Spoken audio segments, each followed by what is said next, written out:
If you receive Social Security, or you will soon, there are 5 changes happening in 2026 that will affect the exact amount of money that lands in your bank account. And here's the part most people miss. One of these changes could quietly reduce your check if you don't know about it, while another one could actually put more money in your pocket. I'm going to walk you through all 5, in plain English, no confusing jargon. And I promise you, the 5th one is the change that surprises almost everyone, so stay with me until the end. Every single number I share today comes straight from the Social Security Administration. No rumors, no scare tactics, just the facts you need. Let's get into it. Let me start with something you might recognize. Imagine a man named Robert. He's 68, worked his whole life, and he's been on Social Security for a few years now. Every January, he hears on the news that benefits are going up. So this year, when he heard about the raise, he was relieved. He thought, finally, a little more breathing room for groceries and gas. But when he checked his bank account, his deposit had barely changed. He was confused, frustrated even. He thought maybe he'd done something wrong, or that the government had made a mistake. Here's the truth. Robert didn't do anything wrong. He just didn't know how a few of these 2026 changes work together, especially change number 5, which we'll get to. And he's not alone. This happens to millions of seniors every single year. By the end of this video, you'll understand exactly what Robert didn't, so this never happens to you. Here's why this is so important. In 2026, nearly 71 million Americans will see their Social Security benefits change. That's not a small group. That's almost every retiree, every spouse, every survivor, and millions of people on disability. The trouble is, the Social Security Administration mails out a short notice, and a lot of folks either don't receive it, don't open it, or don't fully understand what it means. So they're left guessing about their own money, just like Robert. That's exactly what this channel is here to fix. I take the complicated government rules and make them simple. So before we start, if you find this helpful, consider subscribing, because I break down these benefits every single week. Alright, change number 1. The first change is the one you've probably already heard about, the Cost of Living Adjustment, or COLA. For 2026, the Social Security Administration has confirmed a 2.8% increase to benefits. This officially started in January 2026. Now, what does 2.8% actually mean for your wallet? Let me make it real, because percentages can be confusing. The average retired worker will see their monthly check go up by about $56 a month. So if you were receiving around $2,000, you're now receiving closer to $2,056. Over a full year, that's roughly $672 more. It applies to everyone: retirees, people receiving SSI, survivors, and those on disability. If you get a benefit, you get the raise. And the increase started showing up in January 2026 payments, so it should already be in your check right now. Now, I want to be honest with you, because that's what this channel is about. A 2.8% raise sounds nice, but many seniors feel it doesn't fully keep up with the real cost of living. Groceries, rent, and especially healthcare have been climbing faster than that in a lot of areas. There's even an ongoing debate about this. The raise is calculated using a measure of inflation based on younger, working people's spending habits, not seniors' spending. And seniors tend to spend much more on healthcare, which rises faster. So some experts argue the raise should actually be higher. So yes, it's more money, and that's a good thing. But it's smart to plan carefully, because that increase may get partly eaten up by rising costs. And by change number 5, which I'll explain soon, that's change number 1. Now here's where it gets interesting. Change number 2 is for anyone who is still working while collecting Social Security. And this one matters a lot, because if you get it wrong, the government can actually hold back part of your check. This is called the earnings limit, or the earnings test. Here's how it works. If you are below your full retirement age and you're collecting Social Security while still working, there's a limit to how much you can earn before they start reducing your benefit. For 2026, that limit has gone up to $24,480 a year. If you earn more than that, the Social Security Administration holds back $1 for every $2 you earn above the limit. Now, and this is the good news, the limit going up is actually in your favor. In 2025 it was lower, so in 2026 you can earn more money before any of your benefit gets touched. But here's the part that catches people. There's a second, more generous limit for the year you actually reach your full retirement age. In that special year, the limit jumps all the way up to $65,160, and above that, they only hold back $1 for every $3, not every $2.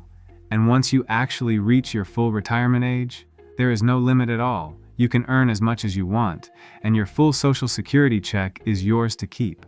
Let me give you a quick example so this is crystal clear.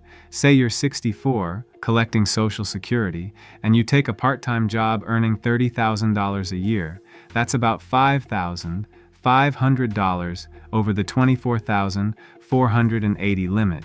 So the Social Security Administration would temporarily hold back $1 for every $2 over. That's about $2,760 held back for the year. But here's something important most people don't know. That money isn't gone forever.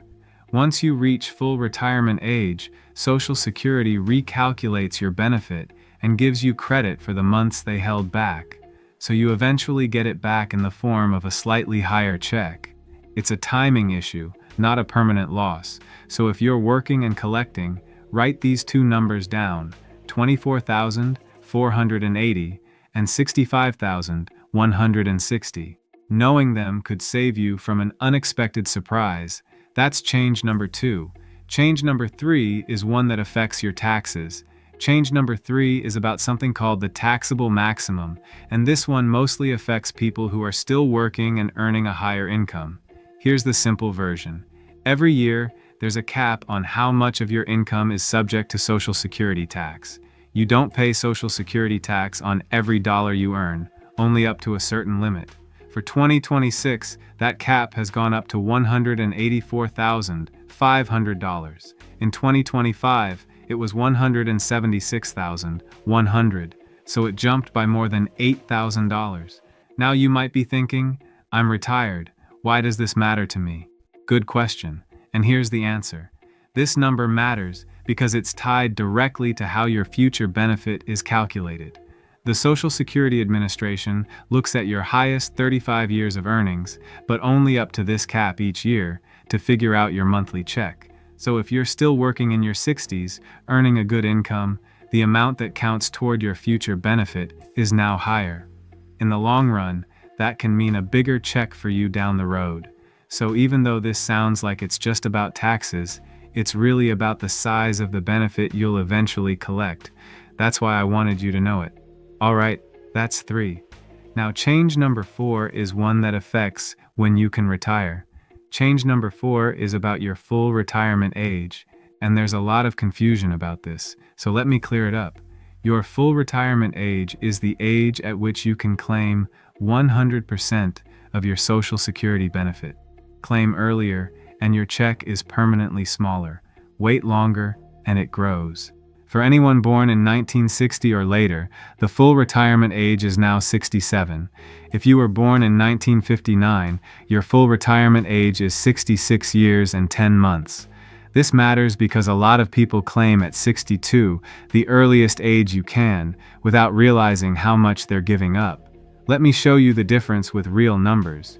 For someone who worked a full career at maximum earnings, claiming at 62 gives a maximum benefit of about $2,969 a month.